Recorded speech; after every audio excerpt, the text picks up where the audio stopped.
Era buio quando i 4 bambini palestinesi sono atterrati all'ospedale militare di Villafranca a Verona. Ad accogliere i piccoli provenienti dalla striscia di Gaza 4 ambulanze del 118 che li hanno accompagnati negli ospedali del Veneto, di Padova e Verona.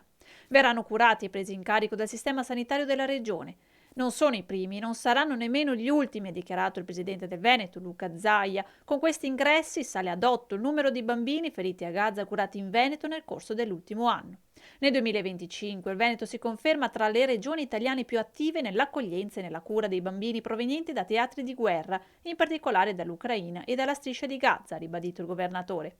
2 dei piccoli pazienti, un bambino di 5 anni con un'importante immunodeficienza in stato di forte denutrizione e un bimbo di 14 mesi affetto da una grave patologia agli organi interni, sono stati trasferiti all'ospedale Borgo Trento di Verona.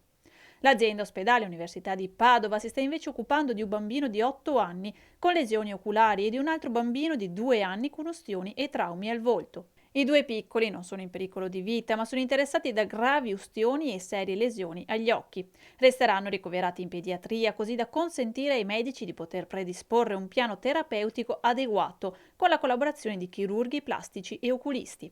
Ognuno di questi bambini sarà poi seguito in un percorso clinico personalizzato che comprende anche l'assistenza psicologica.